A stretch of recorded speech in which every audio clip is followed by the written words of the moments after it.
All right, everybody, welcome back to Contemporary American Literature. This will be the second of two lectures on Tennessee Williams's play, A Streetcar Named Desire. So, this will be our last lecture, in which I intend to really look at some of the passages and events and characters of the play in the light of what I was saying about its context in the last lecture. And then I also want to consider some of its formal features, which we haven't really talked about yet because we haven't looked at it specifically. And remember, in this class, we're always trying to put that context and that form together into an overall kind of thematic assessment of what is this work about. I do want to begin with a little error message, a little acknowledgement of error. I got Tennessee Williams's date of death wrong in the last lecture. I think I subtracted 13 years from his already tragic life, so that's a terrible thing. So he died in 1983, not what I had originally said. I think I mixed up the date of his death with the number of years he lived, or some other mathematical error of the kind that I frequently commit. So we'll just begin with that, and then I want to move on to beginning to discuss the play. And we already started by talking about the importance of stage directions, and I think we're going to see that as we go on today. The importance of stage directions in Williams's vision, not only in his instruction to the director, to the actors as a playwright, but also, I think, as a writer who understands that his work will also be read by many more readers than will see it on stage. And so with that in mind, we should pay attention to these stage directions as literary statements in their own right. I think that's something that you should always keep in mind when reading modern plays. So that's where we started, and we talked about this kind of part of the opening stage direction where he's characterizing the setting. And that's what I want to talk about next. I want to talk in my next slide about how Williams is portraying the South. And then that will move into a discussion of the roles of class and ethnicity and race in this play as thematic concerns of this play. And then from there, I want to move into talking about because the issue of the South and class and ethnicity and race are all there, but they're all sort of bolstering a conflict that really has to do, as Williams presents it, as Williams foregrounds it, with race, not so much with race, class, and ethnicity, but with sexuality and gender. So that's where I want to go after that. So let's talk about some of the changes in Southern life that Williams is reflecting in his work. So I just put a little, my first screenshot on this slide about change in Southern culture is from no greater source than Wikipedia, but Wikipedia says, is talking about, this is from the Wikipedia entry on the French Quarter in New Orleans, which is where this play is set, which, as we mentioned, was this cosmopolitan, diverse, artistic district of New Orleans, which is itself broadly a cosmopolitan, very diverse city in the South. And the Wikipedia entry talks about after World War II, which is when this play is set. This play is set right after World War II.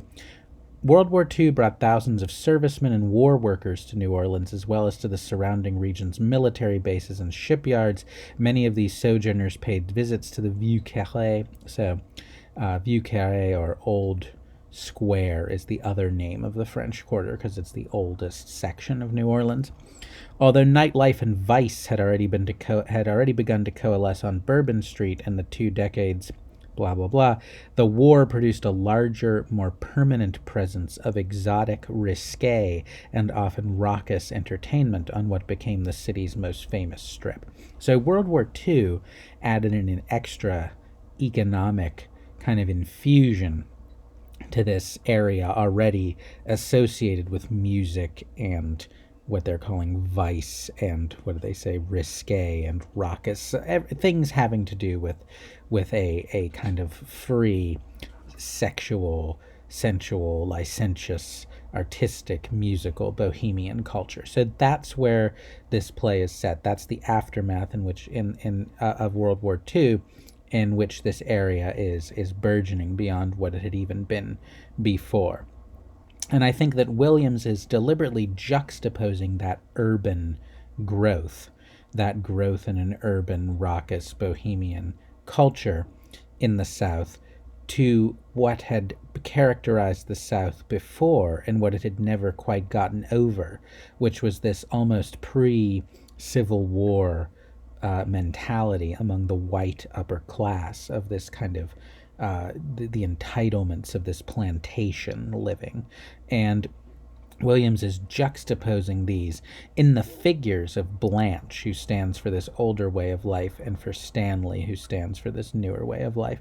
And one of the things about this play that makes it really complicated is that if I just, I think, described to you the social forces that Blanche and Stanley stand for, well, you'd obviously be on Stanley's side. He stands for this more democratic, more working class, more diverse, more cosmopolitan way of life, as against this older, white, racist, aristocratic establishment.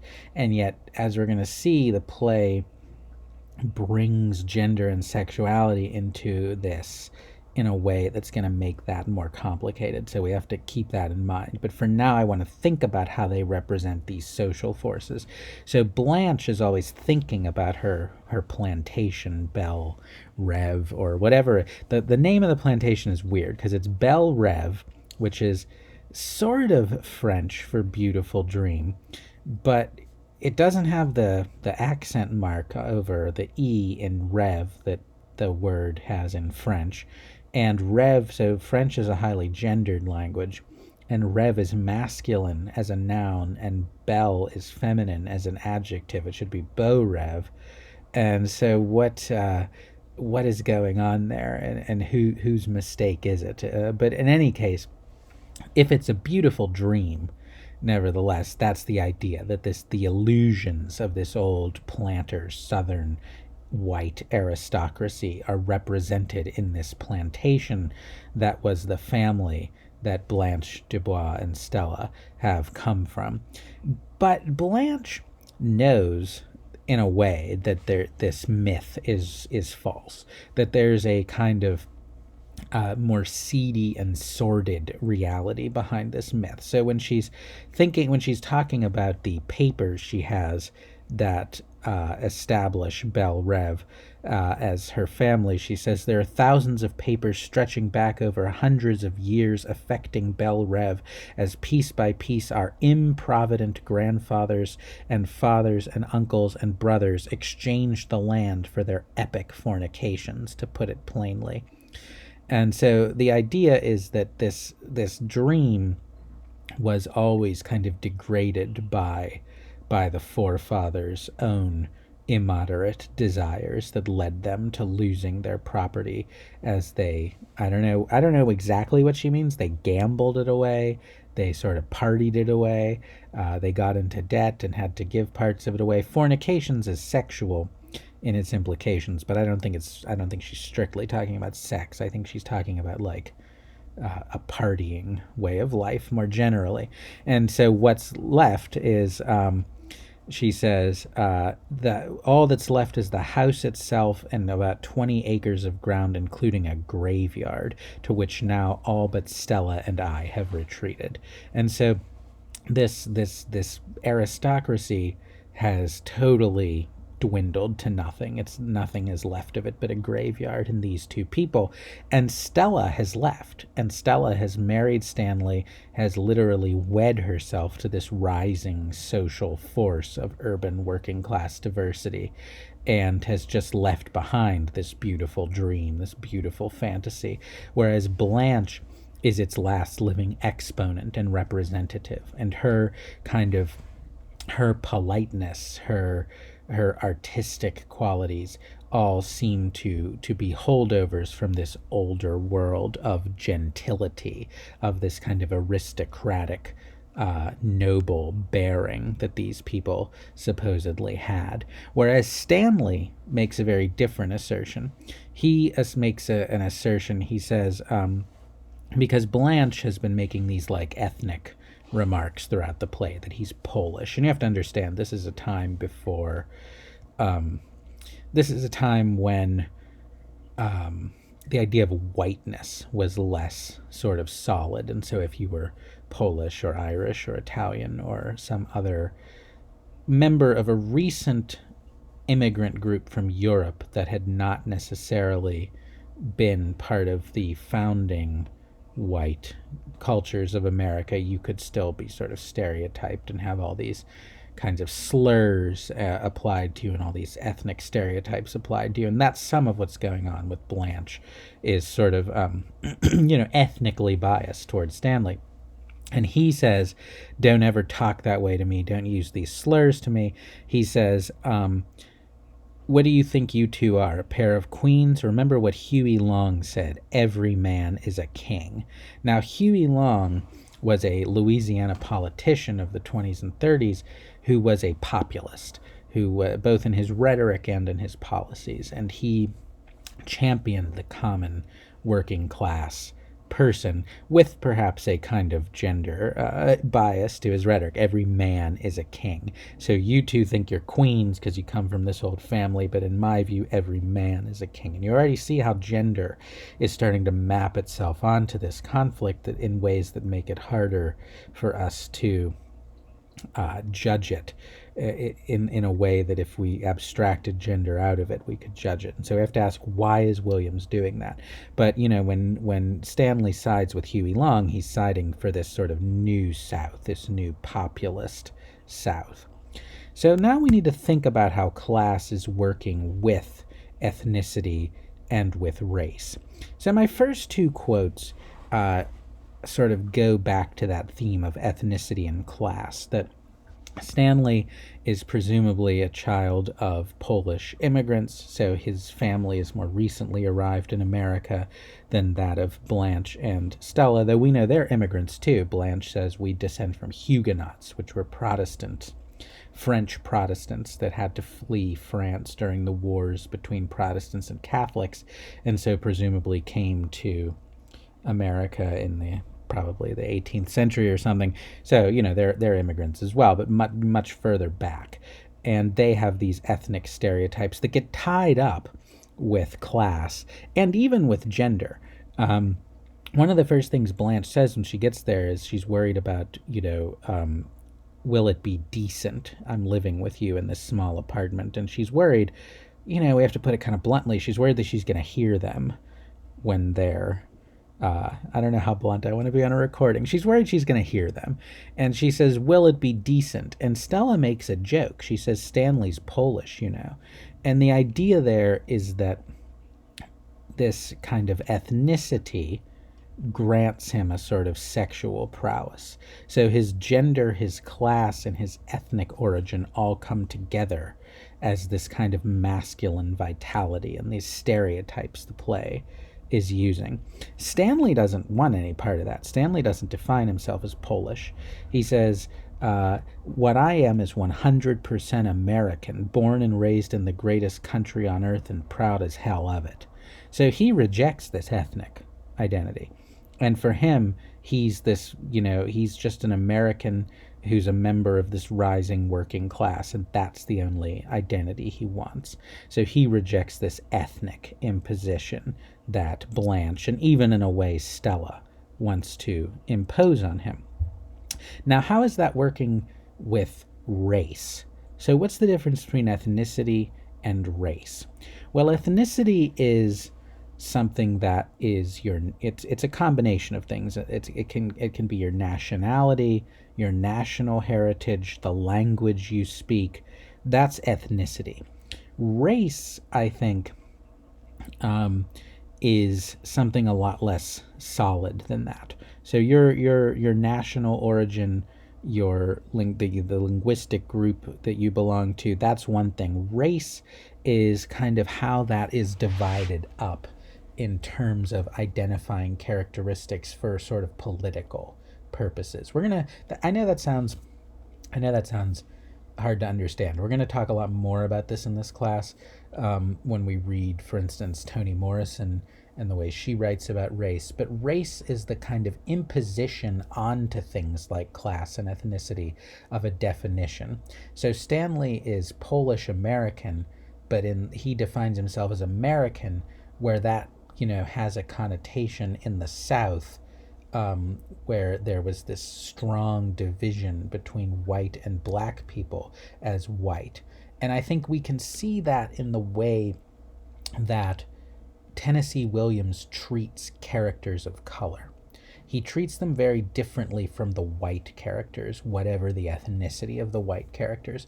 So let's look at, there's a scene where, I think it's where Blanche is talking to Mitch in one of their confrontations, and a Mexican woman comes and is selling flowers, and she says, flores para los muertos, flowers for the dead.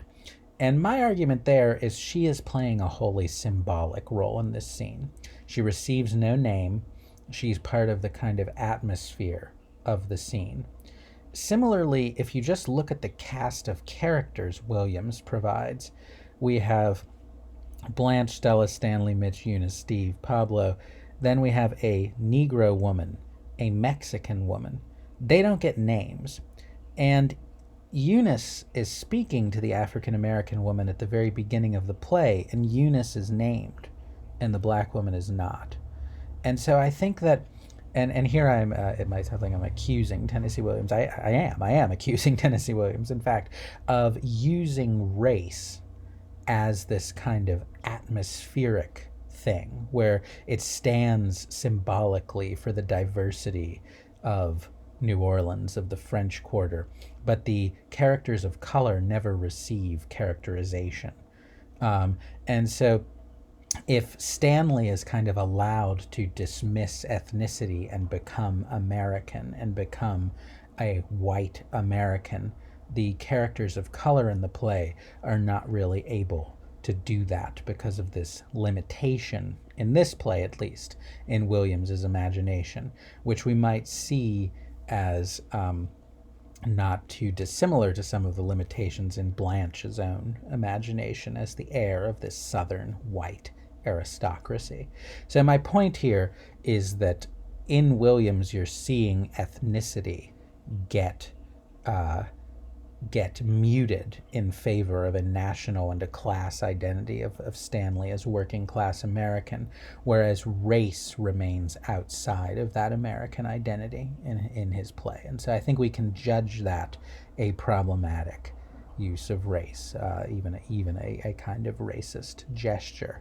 And I think that in doing so, that'll help us to understand as we go on in this semester how transformations in American ideas of race are working, and what African American writers, for instance, or Mexican American writers are working against. So that's how class, ethnicity, and race is working together in the play as I see it. It's a very complex subject. I hope I explained it well. But if not, I think it'll become clearer because we're going to come back and back to these subjects. So from there, I want to look at how Williams uses gender. And we have to return, I think, to what I was talking about in the last lecture with Freud and Jung and their models of the psyche. In a way, I almost think of it like this. If this were a class in medieval European literature and I were teaching you Dante's Divine Comedy, which I've never taught and don't even particularly wish to teach, but I would have to explain to you that this work, the medieval work of Dante, was written before Galileo, and was written before Isaac Newton, and was written before there were telescopes. And so Dante was writing about going to heaven and purgatory and hell in a world where the vision of the cosmos placed the earth at the center and everything revolved around the earth. And I would have to explain that to you before you could even begin to understand what Dante is trying to say about how the universe is arranged. Well, when you read works of literature from the middle of the 20th century, which doesn't in a way seem that long ago, that's within my parents' lifetime, it's within at least your grandparents' lifetime, you have to do something like that. You have to explain that they were working with a different model of the human mind than is maybe perfectly intuitive to younger people now. So I want to return to Freud's model of the psyche. Sigmund Freud, the founder of psychoanalysis, he says that there's three parts to the human mind. There's the let's take them in this order. There's what he calls the ego. The ego is the part of you that is just walking around doing things out of a personal intention. It's the conscious part of you. It's the thing you experience as yourself. Then he says there's two other parts, though, that have to be taken into account. There's what he called the id, or the it. That's your unconscious mind that's full of these primal desires that you don't even really consciously know about and can't acknowledge to yourself, but that rule a lot of your behavior.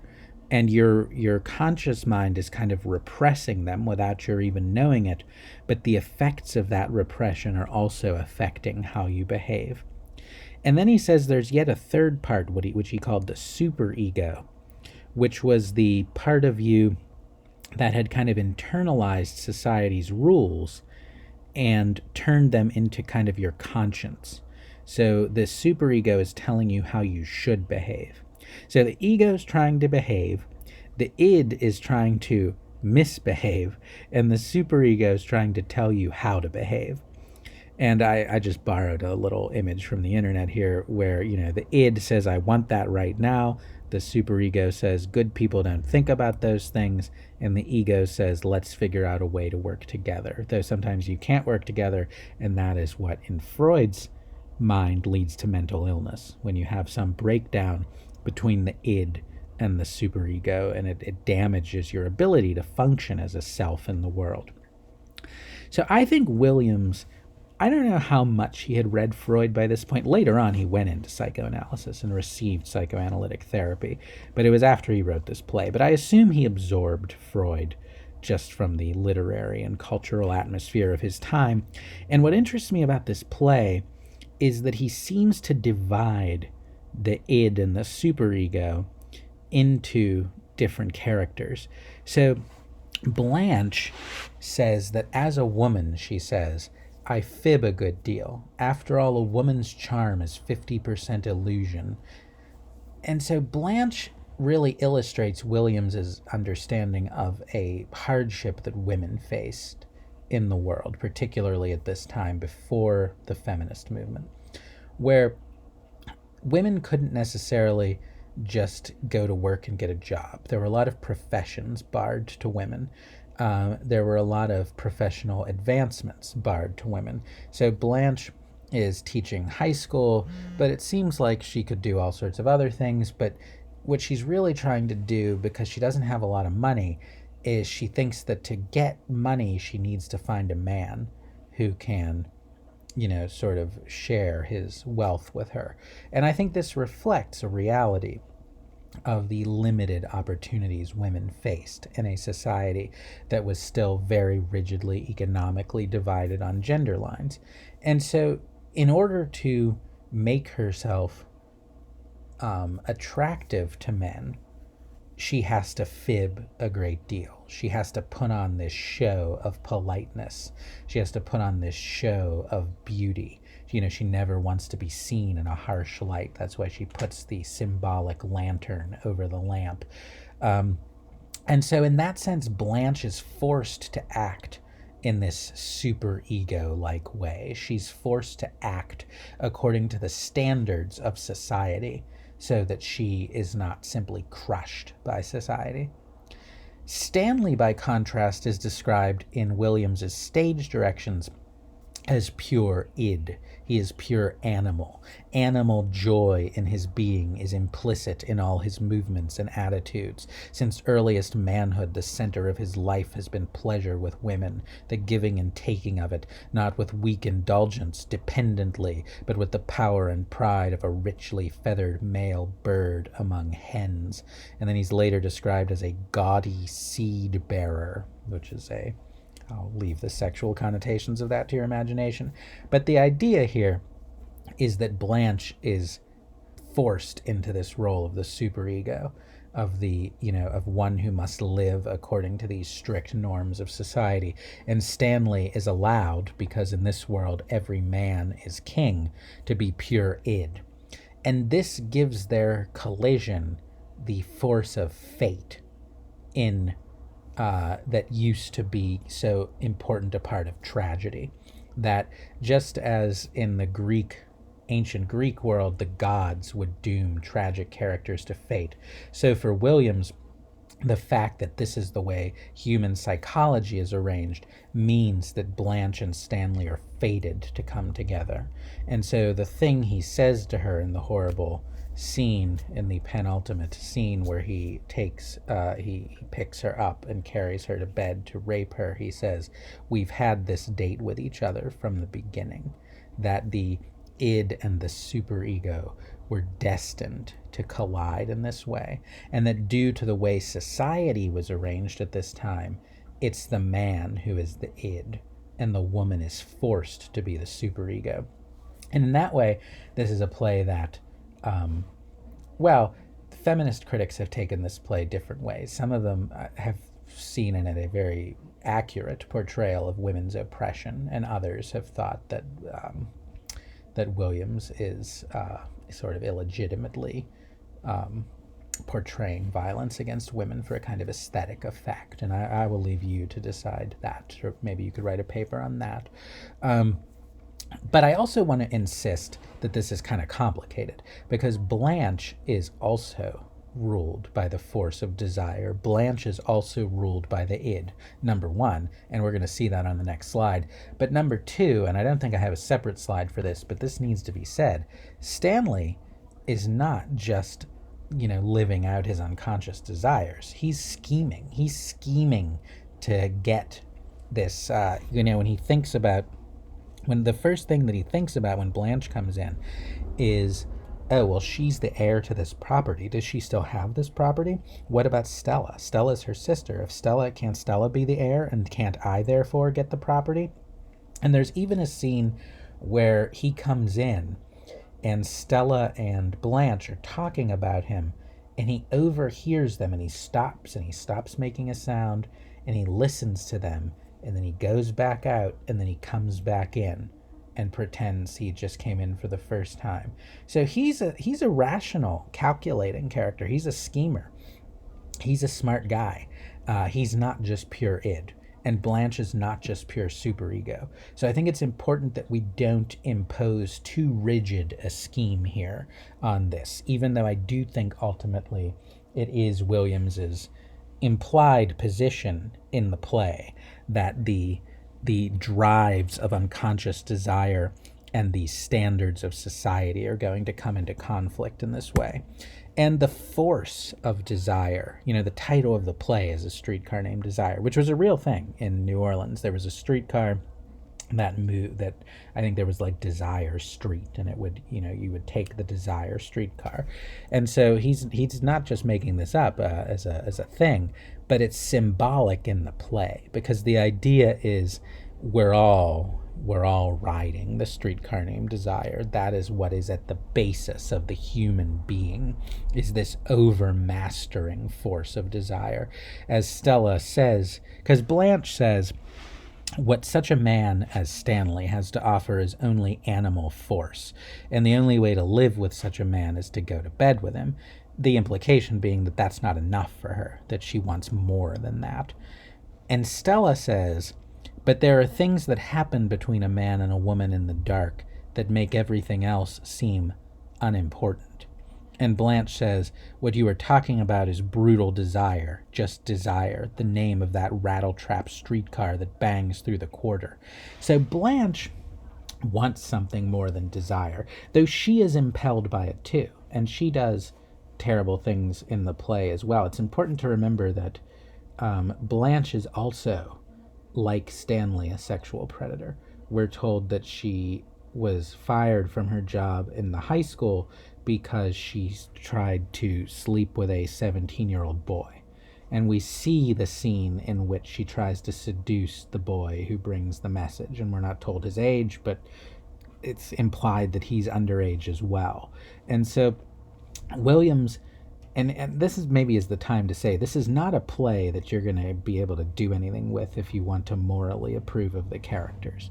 There's not a single character here we can morally approve of. Stella and Mitch, who are much more weak-willed than Blanche and Stanley, also make a series of moral compromises that seem really problematic. And so why can't we morally approve of any of these characters? Stella is sort of weak-willed. Mitch is judgmental. Stanley is ultimately, by the end of the play, a rapist. Blanche, too, is a sexual predator and has other features of her character that are unpleasant, such as her nostalgia for being waited on at the plantation by African-American servants, things we don't approve of. But what Williams, I think, is trying to do is not give us a story in which we'd morally approve of the characters, but trying to give us a story that demonstrates this force of desire and this countervailing force of social standards and politeness and the way in which they're fighting it out with each other. And perhaps the most poignant depiction of this is not what Stella was talking about when she said there's something that goes on between a man and a woman, but something more personal to Tennessee Williams that he puts in a moment of this play, which is Blanche's monologue about her husband. She married this man who she adored, who wrote poetry, and she says he had a nervousness, a softness, and tenderness which wasn't like a man's, although he wasn't the least bit effeminate. And then she discovers that her husband is gay, and she catches him in an affair with one of his male friends. And at first she kind of goes along with this, and they live almost in what sounds like a kind of menage a trois, a three-person relationship, as it were. But then she cruelly says to him, I know, you disgust me. And this leads him to shoot himself. And so what Williams is talking about here is the fatal consequence that sexual repression can have. And if it seemed elsewhere in the play that repression was needed to prevent things like the sexual predations that both Blanche and Stanley in their different ways enact, here we see a much more terrible version of it, because what's being repressed is simply a man who's gay, simply a man who loves other men, who's not doing anything wrong from Williams's point of view, and from our point of view, though from the point of view of this very homophobic society, it's wrong. So he's showing the very real, terrible consequences of sexual repression, the consequences that repressing desire can have, that it can literally drive people to death. So I think that's something very important to keep in mind. And the locomotive becomes the motif, the sonic symbol throughout the play of Blanche's husband's death and her own role in it, that she sort of taunted him in this homophobic way, in a way that led him to his death. So that brings me to my next point. The thing about the locomotive brings me to my next point. I want to revisit the question of techniques, because this is a play that has a lot of symbolism. And one of the things I could have done in this lecture was just take you through all the symbols and suggest what they might mean. They're very open-ended, though. It's not a play where what the symbols mean is perfectly obvious. So we have different musical motifs, the blue piano, which represents the kind of lively, free life in the French Quarter, but then that Polish music, the polka, the Varsuviana, which represents the death, along with the locomotive, represents the death of Blanche's husband. We have the lampshade as a symbol of art, but also as a concealment of reality. We have the tiara Blanche wears in the scene with Stanley. We have the poker game, which is the world of like cunning, and calculation that Stanley plays. So all of these things could be unfolded and elaborated in different ways, and I wouldn't wish to impose a single meaning on all of them, and I think any one of them is ripe for a discussion of what it might mean. So, but I just wanted to note that there's a lot of symbolism in the play, beyond simply the fact that the characters are symbolic, that Stanley represents this rising social force and Blanche represents this declining social force. It's a very symbolic play. It's not simply realistic, though it is that too. It is a realistic play, but it overlays its depiction of social reality with a set of symbols. The other thing I want to note, though, that it would be important not to miss, is that some of this play is very subjective. Williams uses a series of techniques to let us know what Blanche, and only Blanche, is thinking. So in the scene where Mitch comes in, he's talking to her and she's having kind of a series of delusions because her mental state is breaking down, and she's hearing the Varsuviana and she's hearing the gunshot that is associated with her husband's suicide. And what I want to suggest is the play, as it goes on, is more and more taking place inside of Blanche's mind. The stage becomes Blanche's psyche. And there's been a debate about this play, about who's the real tragic hero, Stanley or Blanche, and I don't really understand the debate.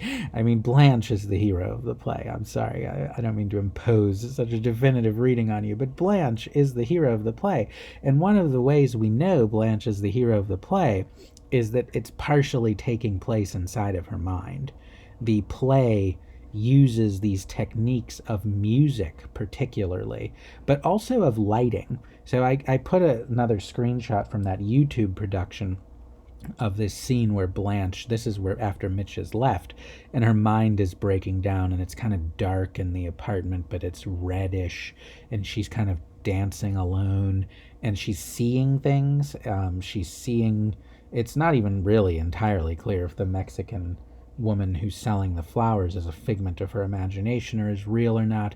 So the play enters her mind and takes on her perspective in ways that are very clever, because drama is an objective art. You're seeing the characters act before you, but Williams uses techniques to render it subjective, to render this entire play as being from Blanche's point of view in some moments. And I think that lets us know that it's her psyche we really need to be thinking about and, in a sense, caring about.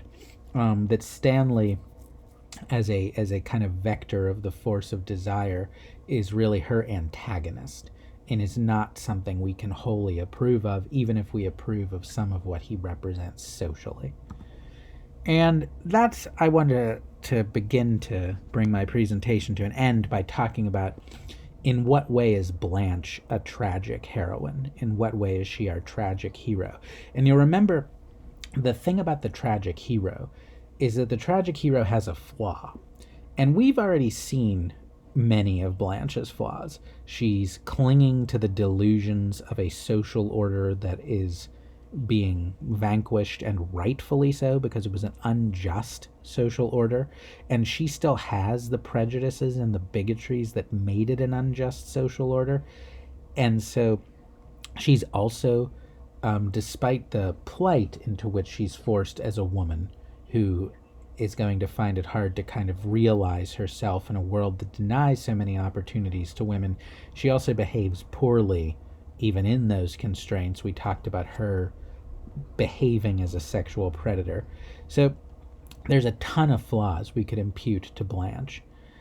But there's also aspects of her character that I think suggest values Williams wants to defend. Because the other thing about the tragic hero is that the tragic hero is somehow noble, such that we grieve at her fall. We think that something true has been lost with her fall. And what I think is the thing that Williams is concerned with in Blanche is her romanticism.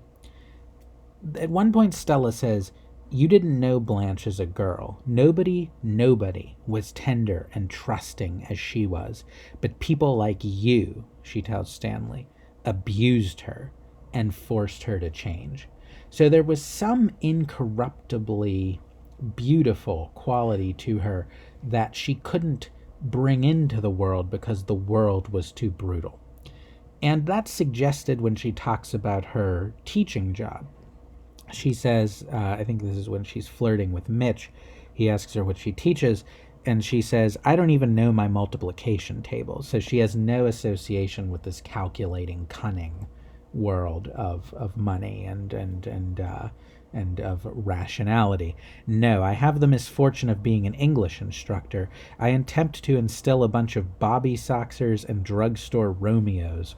So Bobby Soxers are like, in drugstore Romeos are basically flighty girls and boys, with reverence for Hawthorne and Whitman and Poe, the romantic sort of visionary, imaginative American writers of the 19th century. This is what she has allegiance to, this sense of romanticism, that art should be beautiful and visionary and a world apart from the multiplication tables of rationality and the brutality of everyday life for which Stanley stands. And again, I want you to note the two-sidedness of this. There's a problem with this, which is that it's aristocratic, it's elitist, it looks down on common people. But there is a nobility to it, because Stanley is just represented as is shown as representing a coarsely brutal, take what you want when you want it, even if it includes robbery, even if it includes rape. There's a genuine brutality to this emerging world he represents that is being judged from the point of view of this romanticism, which I think can claim at least some of our allegiance, if not all of its social implications. And she says, I don't want realism, I want magic. And I put next to these quotations Carl Jung's model of the psyche. And Carl Jung talks about, because he was the other founder of psychoanalysis, and he had a different way of thinking of the psyche from Freud. And he said, he agreed with the ego. He said, we have this ego, we're walking around as ourselves, and he has what he calls the persona, which is the self we put on in the social world to be socially acceptable. So very similar to Freud's superego. And then he says we have a shadow self. And the shadow self, I mean, it's really the same thing. Persona is the superego, ego is the ego, the shadow is the id. But for Jung, it wasn't all about sex in the way it was for Freud. There was more going on in the shadow self than just an erotic motivation. And one of the things he said, which I already mentioned, was he thought that, and this is he was writing in a world before there was any sense of gender fluidity. So he's assuming that a person is either a man or a woman, which we wouldn't necessarily assume that today. But he says if you're a man, but note, he's sort of beginning a theory of gender fluidity here. He says, if you're a man, part of what's in your shadow self is a woman, a female sub-self. And if you're a woman, part of what's in your shadow self is a man. And I think we can see Williams thinking along those lines with the, those parts of Blanche that are also sort of cunning and trying to sort of get things out of people, that Williams associates that with this world of men. And he associates this poetry and romanticism with the world of women. And I might even go so far as to argue, this is just sort of a game I'm playing, I don't take this very seriously, but that Blanche is Williams's, is his anima, his shadow female self, that he associated with the sister that he lost in his childhood. And so that's probably too fanciful. I have to have a little fun as I give these lectures, but that is something I think to keep in mind, the complexity of gender as it's portrayed. And remember, I'm not giving you Freud and Jung to tell you this is how the mind works. I'm giving you Freud and Jung to tell you this is how a lot of people thought the mind worked in ways that informed the literature of the mid-20th century. So I'm not telling you this is what is true. I'm telling you this is what was believed. And then finally, Blanche and Stanley discuss astrology at one point, and Blanche finds out that Stanley is a Capricorn, and the Capricorn zodiologically, I don't know, is the goat. And of course, goat has a sexual connotation. Goatishness in men is considered some synonym for being sexually avid, and she is Virgo, which is the virgin. So the conflict between the sexually avid goat and the virgin. Now, two things about this. One, I don't know what to do with this, but I'm just telling you this for your own benefit. The word tragedy literally means goat song. Tragedies, it seems, nobody quite knows why. I have a little selection from a BBC article on the matter at the bottom of the slide, where the original tragedies were performed at festivals in which it's possible the prize for the best tragedy would be a goat. So in any case, tragedy, goat song, Stanley is Capricorn, Stanley is the goat. I don't know what to do with that yet. I just sort of thought of that like last night, but I thought it was interesting, so I thought I'd tell you. And then the next question is, in what sense is Blanche a virgin? So Blanche is not in any literal sense a virgin, and that is why Mitch so brutally and hypocritically rejects her, because Mitch is no better a man than Stanley. Mitch is sexually encroaches on Blanche in ways that are sort of odious, and so Mitch, when he hypocritically says you're not fit to bring into the presence of my mother because of the sexual partners you've had, we can judge Mitch rather harshly there.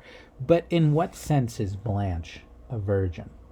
And I think the sense in which she is a virgin is that her romanticism, her harsh judgment of an overly brutal world in the name of a world that could be beautiful, is never fully lost, even by the end of the play. And it's horrible at the end of the play because her final delusion is that the psychiatrist, whom Williams portrays as sort of both robotic and deceptive, is her last gentleman caller, and she delivers the play's most famous line, "I have always depended on the kindness of strangers," when she's led away to be institutionalized.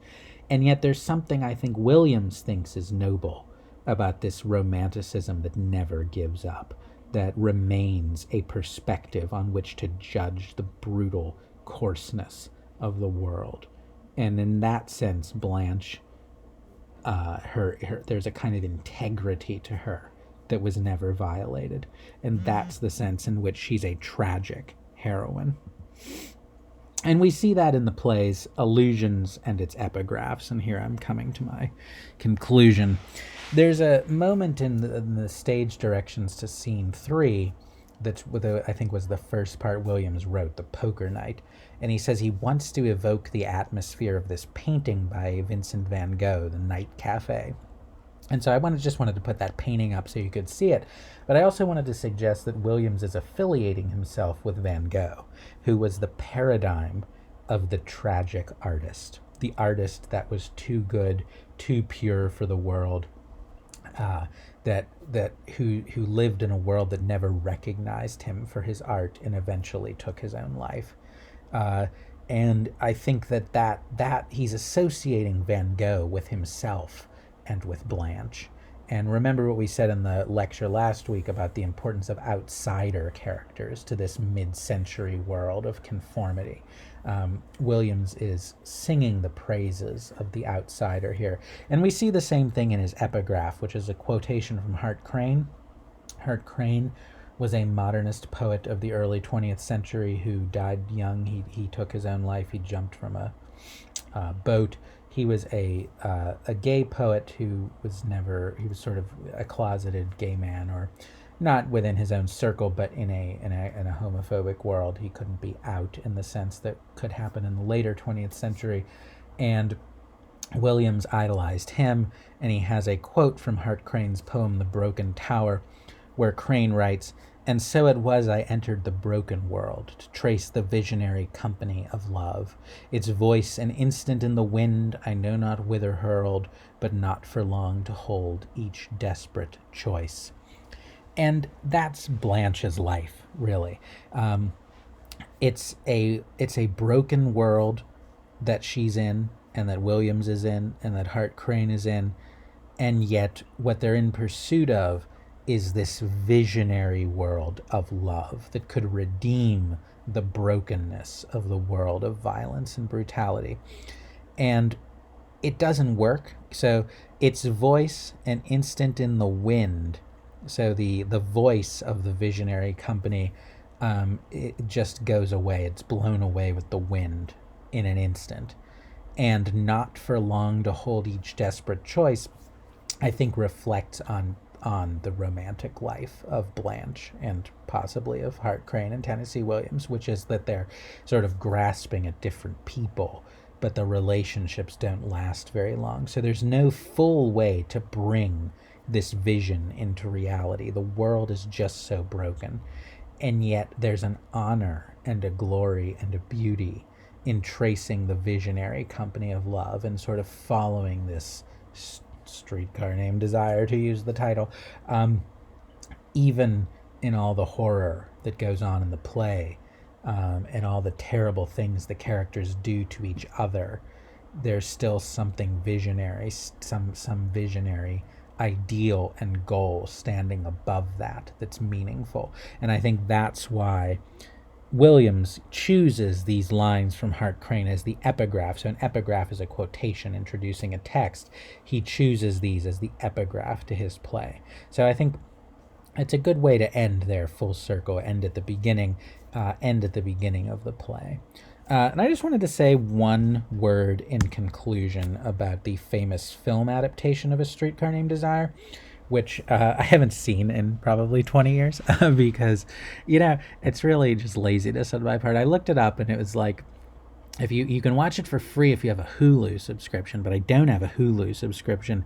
And if you have an Amazon subscription, you can watch it, but you have to pay $4. And I was like, I'm not going to pay $4. I'll just live with my memories of the movie, which I probably watched when I was 20 years old last. But the important thing about the film adaptation of A Streetcar Named Desire, which was a very famous film of 1951, is how it put the actor who played Stanley, Marlon Brando, on the map. And the reason it put him on the map is because he was what was called a method actor. He used a technique of performance that, instead of just the actor tries to sort of imitate an emotion, the idea of the method, which derived from a Russian acting teacher and theater critic, he derived what was called the method. And then a bunch of different acting teachers and critics elaborated on it later. And then it became a prominent film acting style in the middle of the 20th century. It was originally devised for theater performances, and it goes for both theater and film performances. The idea is the actor, instead of trying to sort of imitate an emotion, should actually try to feel the emotion and should use various techniques to get themselves into the character by feeling the emotion authentically. And so method actors were famous for things like not breaking character even when they weren't, being filmed, or for trying to get themselves into the state the character was in. So there's a famous anecdote about a method actor who, the character was sleep deprived, so the actor actually stayed up all night and didn't get any sleep for 2 days to play the performance. And one of the more traditional actors on the set said, you should try acting. It's really much easier. The idea being that acting is supposed to be the imitation of an emotion. It's not supposed to be something the point of acting is you're performing as something you aren't. If you're actually having to be the thing, it's not really acting. But all that aside, Marlon Brando, who portrayed Stanley in this very famous performance, and I think that this film is the reason people think Stanley's the hero of the play, because Marlon Brando, gives the most spectacular performance in the film. Whereas if you read it, it's clear that this is a story about Blanche. But anyway, he gives this kind of smoldering and volcanic performance. And the thing I want to point out is that the idea of method acting goes along very well with the idea animating the play of the force, the irrepressible force of desire. That the point of acting should be to channel these emotions into your performance, and you should become, as an actor, the conduit of this desire, this incredible primal id-like force that takes you over. And that's what the film suggests to us. And so I think we can see the alignment of method acting with Williams's values as a writer. What I think is lacking is his sense of romanticism and idealism, that there's something that stands above mere desire, that is not just brutal desire, but is love, is beauty, and that gets lost. And I think it's kind of symbolic that Blanche as a character becomes much less interesting in this movie, where Stanley is performed by a method actor, whereas when you actually read the play or maybe see a different kind of performance, it's clear that Blanche's romanticism is something that elevates, transfigures, and redeems desire into something that is not the coarse brutality of Stanley Kowalski, who is, let us not forget, a rapist. And so that is as what I want to say in conclusion about how the transformation of this into a film, I think, affected its interpretation. But if you take it as a text, and it's a very rich text and it's a very good reading experience, I think it's something else. I think it's something more complicated and more, noble. That's where I'll leave us with that idea of nobility. So that's it. That's my lecture for today, and that's our last lecture on A Streetcar Named Desire. So thanks very much for your attention, and have a great day.